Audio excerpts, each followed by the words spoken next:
to Pete and Hannah's Watch List. I'm your host, Pete Mitchell. I'm here with my great co-host, Hannah! Hello, people. Hannah, we're here today for the AFI Top 100 Revisited 10-year anniversary edition. But before we begin, let us tell the viewers and the listeners what they should do. Pretty please leave a like and subscribe to the channels. Leave a comment down below any of your feedback and your favourite AFI Top 100 so far. Hit the notification button and you'll get great content like this one. Great week on the channel. We interrupt regular programming. We're coming to the end of a lot of shows and we'll restart some new shows. So, Curb, Regime, Shogun, which I really enjoyed. We also, this week, had a look at Kung Fu Panda 4 and Godzilla versus King Kong in New Empire. So we were happy to see those.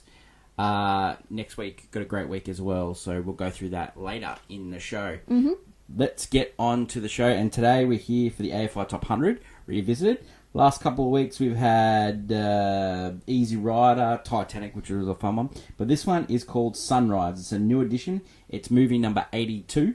Yes. It is Sunrise, a tale of two humans. Yeah. Interesting name. Weird title. Yeah. A Song of Two Humans is another name of what was it called. So this movie came out in 1927. We watched it on YouTube, which you can as well. It goes for 95 minutes. It was released September 23rd, 1927.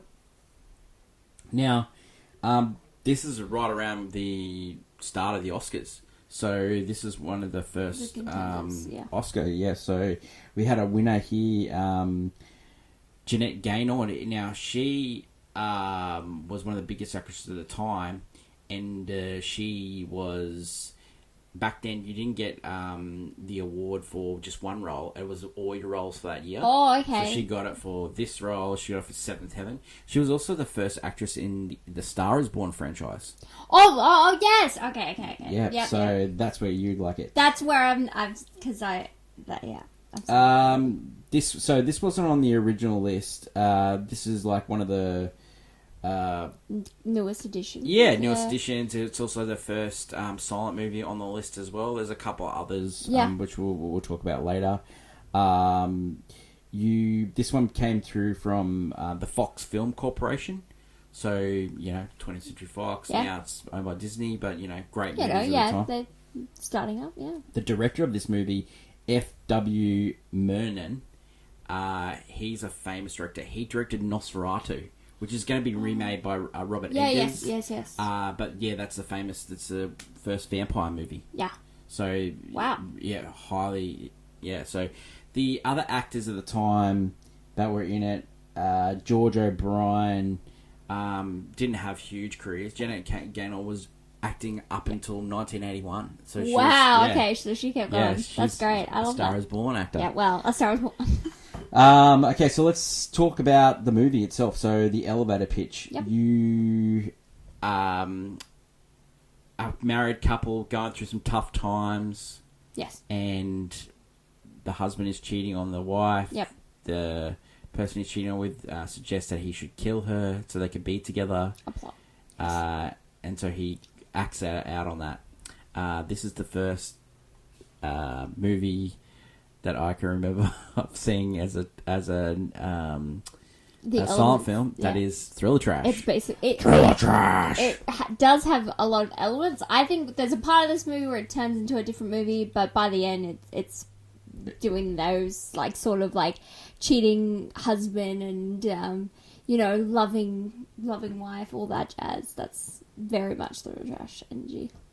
But this also gives me dark romance vibes as well, because as the movie progresses, it's just a romance between two humans rather than what is essentially, maybe he shouldn't be there. Yeah. Well, this movie was one of the first movies that they went back and added music and score to this, to make it a. I know, not many. And you can hear people talking in this, the version that we had. Chatter, background noise. So that was added in the 50s. So when they could do that. That's a lot. I've only seen one other silent film, and it's very rare for them to go back and do that. the theme that's used in the movie, the March of the Marionette, it's like Alfred Hitchcock used it in like a lot of his TV episodes as well. So it's like a famous score. This one. Yeah, and it again the score thrill trash vibes. So with this movie, it's hard. It's not a lot of research here when it comes to. But a lot of people use this as a template. Like, John Ford uses this as a template. Like, we're talking about the greatest. Like, this guy, this German director, he's just considered one of the greatest directors of all time, you know. He worked from 1920 to 1930. He died in 31 at the age of 42. Oh, wow. Like, he was only around for 10 years, but he had so many... memorable moments, you know, like movie moments. You know, just like Nosferatu, and this movie being on this list. When you said Nosferatu, City Girl is another one that he did Nosferatu as well. does feel like I could, because this very gives, you know, it's not all sunshines and rainbows. Yeah, this movie. Like, this guy's from Germany. Like, he fought in World War One for Germany. Yeah. Like, he immigrated to America, like, and made these movies. Yeah. He's considered like a German expressionist. That's okay. Yeah. Yeah. So that's Oh yeah. Okay. Yeah. All right. Yeah.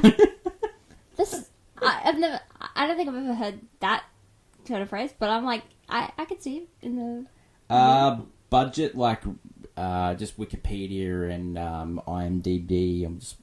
That's the only research that I have on this film. So like $200,000 for this movie. Budget made that money back. Yeah, you know. that's good.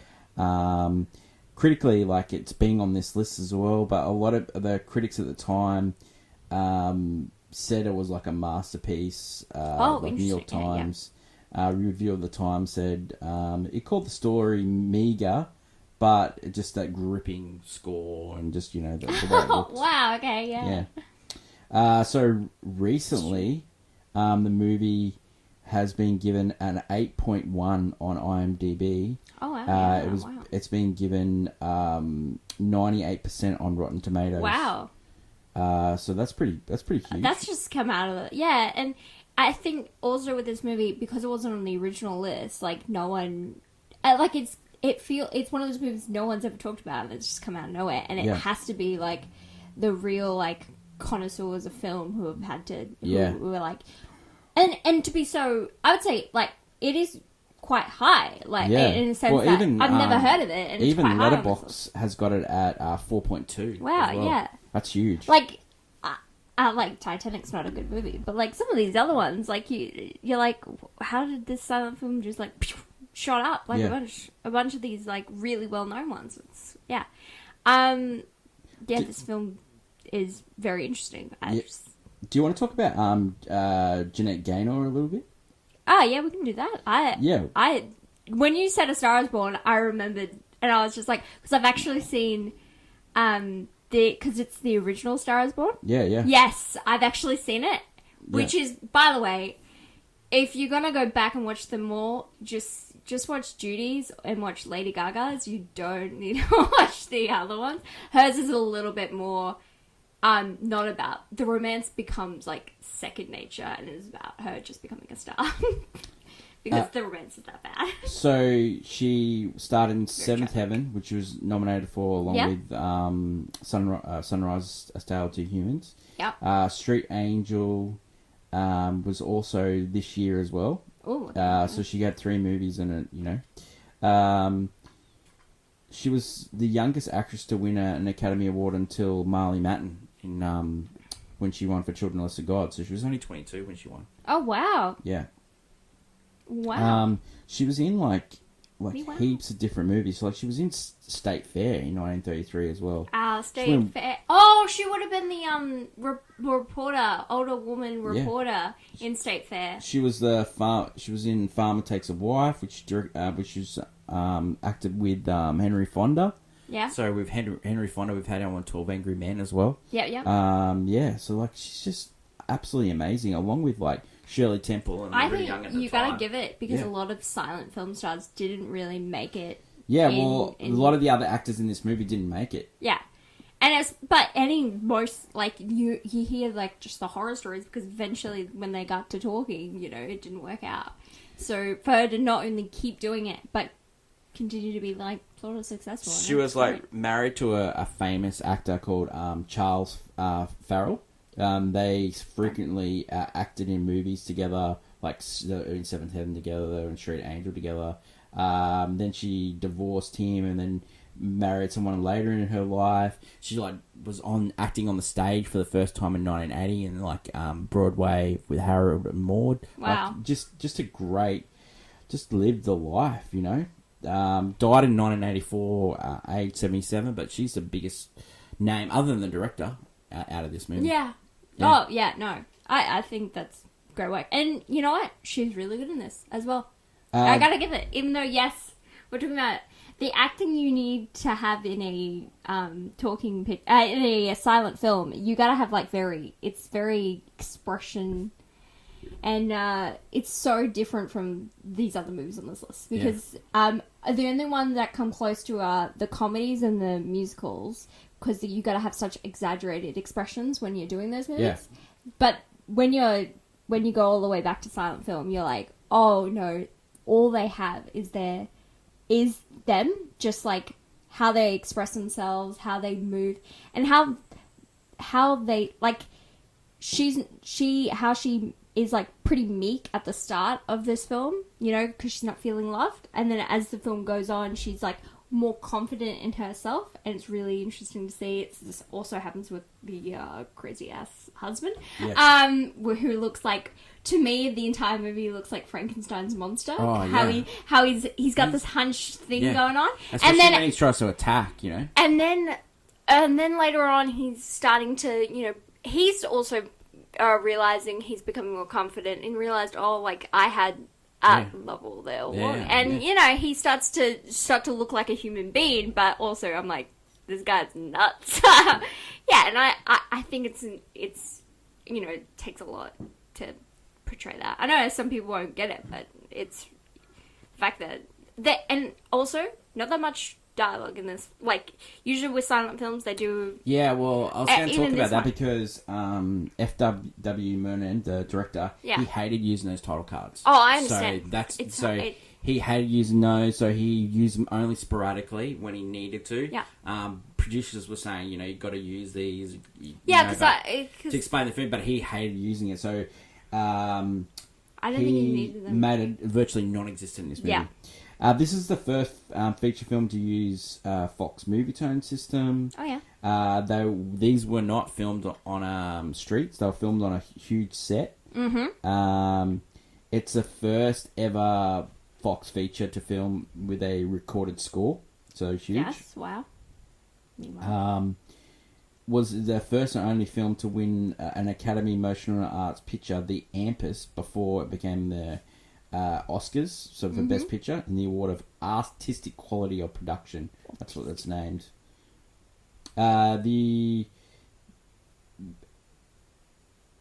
Yeah. Anything else about the film? Just more like crazy. So that's the main point of the $200,000 budget was that set, and it was like it was a big deal at the time for Fox to have this, like, big because I guess like Fox was, like, in the Shirley Temple business and stuff like that. So they were reusing assets. This is like a huge swing for them to go for this director, this actress. Yeah, this, you know, so that's this story. more. Yeah, you would only find MGM did that, where they would take chances on directors, but for a different kind of company like Fox to go, you know, to basically, we trust take a punt on this European German, and this is his first American film, so it's a big punt. to go. No, he has an idea. We got. The characters in the movie are not named anything. They're called the man, the wife, the woman from the city, the maid. Like, there's no. There isn't names. Yeah. Even when characters are yelling names, they don't come up with title cards to say it. You're just like, oh, you understand what's going on, so you don't really. I guess you don't need it, but you know, it's just sort of like, I guess it breaks the story down to, like, the actual meaning rather than, like, you getting like falling for the characters or something, because it's about, I guess, this story. This movie was the first silent movie to be released on Blu-ray as well. So, which is huge, wow, okay.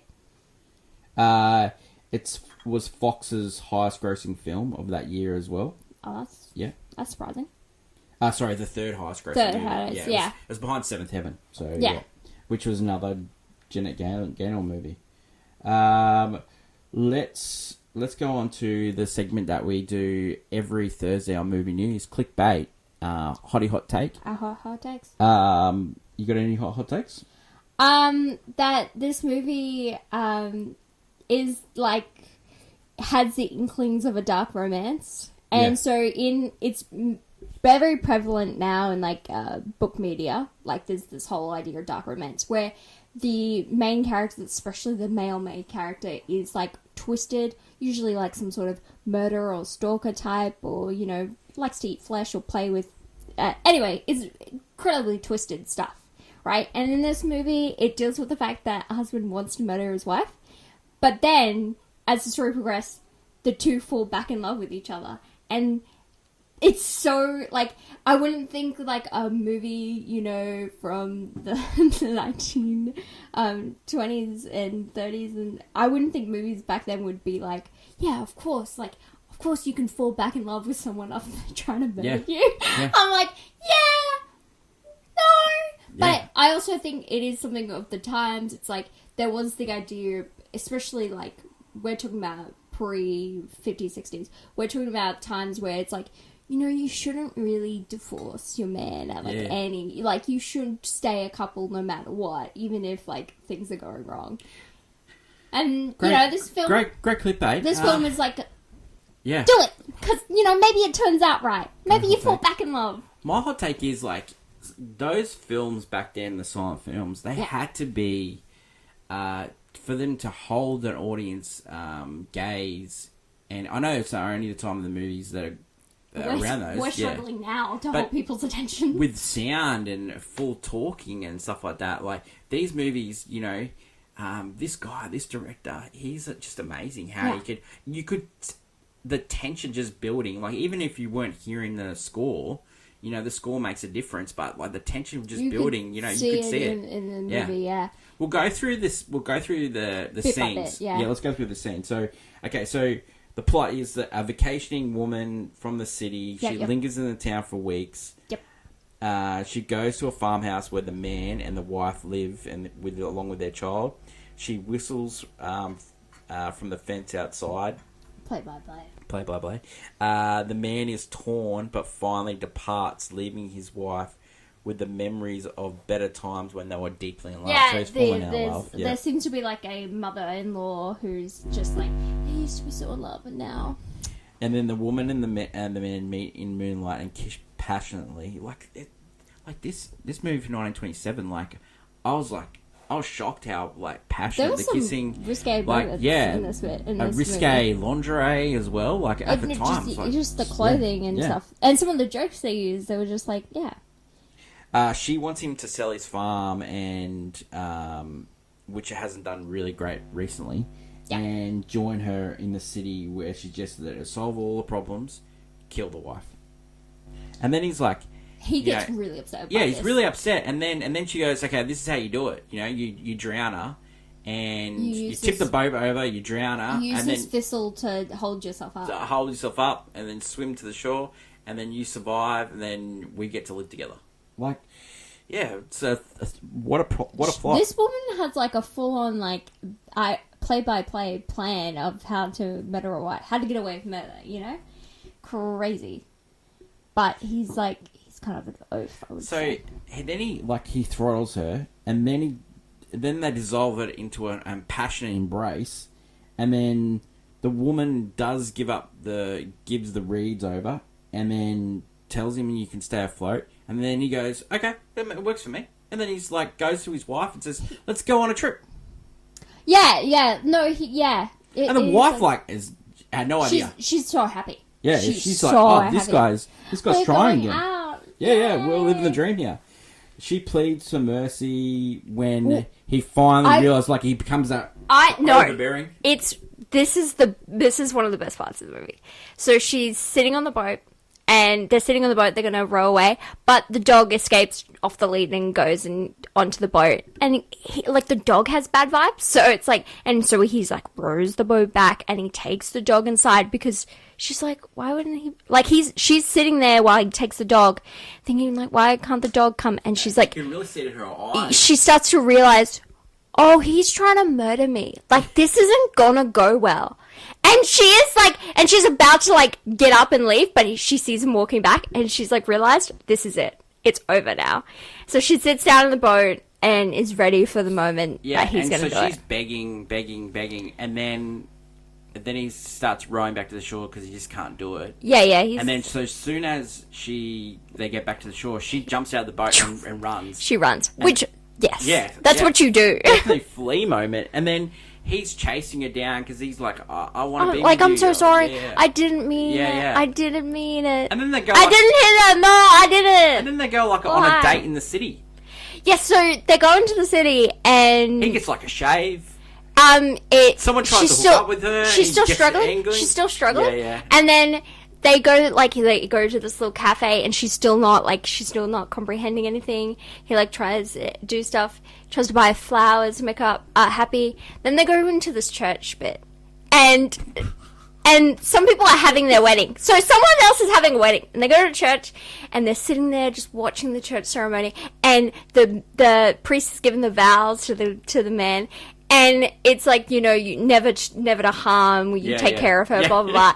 And the guy's like, oh my god, I said I would, and I didn't, I'm so sorry. And like, he starts to have a breakdown in front of her, and she's like, oh, it's okay. So they go on like a full date. He like, gets jealous and all that stuff. Go to the circus. And then we get the carnival fair. Then we get to a full kissing scene where they're in the streets, and they've spliced them really good filmmaking. Yeah. And all these things, and then they cause a traffic jam because they're kissing in the middle of the road. And there's each other. Horses, and there's animals everywhere. There's like people yelling at them, and then like full on, they just go back to. They're trying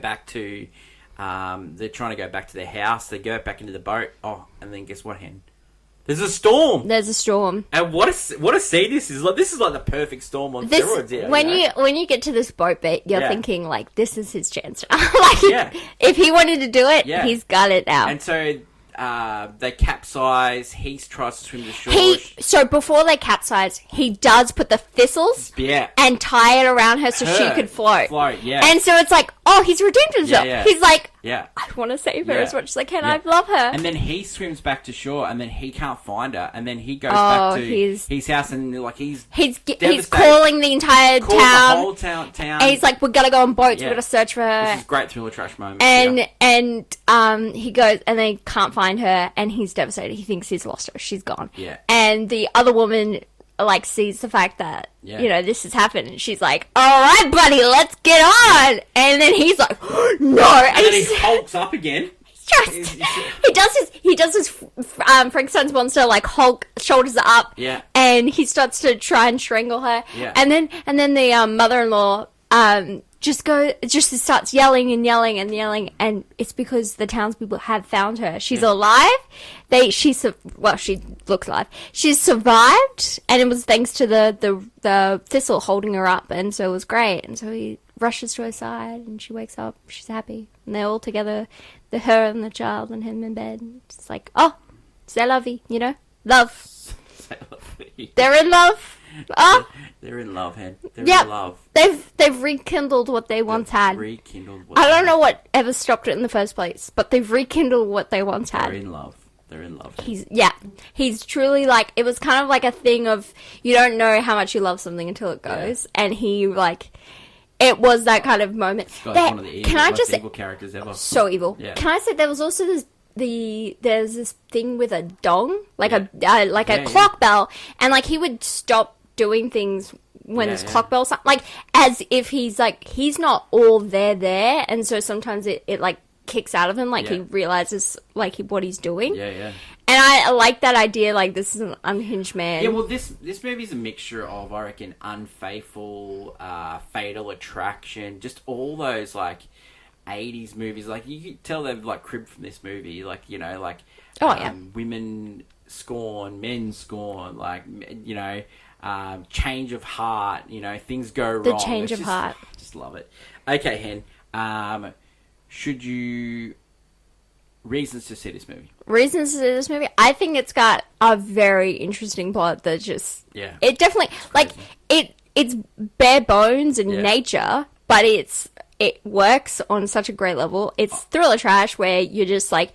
Is he going to murder her? And then he's like, oh no, he's in love with her again. But then he has the perfect opportunity to murder her. This guy's like one of the best directors ever, like, for telling a story. Yeah. And, you know, like, so that's the reason you should see it. I sympathise a lot with the wife as well, character. Cause she's so lovely. That's my reason not she's to see so it. sweet. Like, seriously. She's so sweet. I don't want her to die. I'm saying, like, I can't believe she should have screwed that guy over. Nah, not in those times, buddy. He was but she was so in love with him. She's a great actress. Even knowing, because everyone in town knew he was fooling around before the attempted murder thing happened. And so she would have known. Yeah. So she was like, no, I'm still in love with this guy. Yeah. So should you watch or miss this one? I would... It's an interesting one. Not a lot of people are going to watch this movie. No. Because it's black and white and it's silent and people don't like those. The least listened to episode that we're doing on the AFI. No one knows. But, like, if you're going to tick off a list, like, this is a good... It's not the worst movie on this list. And actually, I don't mind it being on this list. I had a good time with this movie. Yeah. I really did. Would you buy this on Blu-ray? Yeah. Yeah, I would. Because it's a nice, like, oh, what's that movie? It's like, it's a I'd actually watch this movie again, actually. I would too. If it was on, I'd definitely watch it. I would show other people, like, you want to see, like, some of the crazy stuff? You can get this one on Tubi in the States as well. Yeah. Like, it's that free ad tier service. No, I liked this film. Yeah, I actually didn't mind it. Yes, I don't love the husband at all as a character, but I don't mind what the film was trying to do. It's like humans are flawed. Yeah. I'm all there. We're flawed natured. It happens. You know, sometimes I try to murder my wife. The next day I love her. You know. Rating for this one? I don't know. Where would you put it? Like, I reckon it's a golf club. I was thinking that too. I was like golf club. It's very solid in every one of its foundations are trying to hit. Like, it's as a silent movie, like, I've only seen one. Oh, I saw Wings, which was the best picture of that year, I believe. And that Wings was alright as well. So it's like, if it's on that same level, which now I'm thinking of, yes, it really is. So, no problem. Thanks, Hannah. Yeah. Really appreciate it. Next week, Spartacus, movie number 81. Wow. Douglas. So that should be some fun. Should be some fun. Bit more research on that one than this one. Yeah. Tough week for research. If not, we go from Kirk Douglas to Michael Douglas, and we'll talk about Michael Douglas. Love it. Thanks everyone for listening. Great week on the channel. We've got season and series finales next week on We Interrupt Regular Programming, reviewing Monkey Man and The First Omen on What's Next. We'll also talk about some French films that I saw last week at the French Film Festival. Usual movie news, and then Spartacus AFI Top 100 you can get on Apple TV Plus. Thanks, Hen. Have a great week. Long live cinema, everyone. And until next week, it's bye for now. Bye.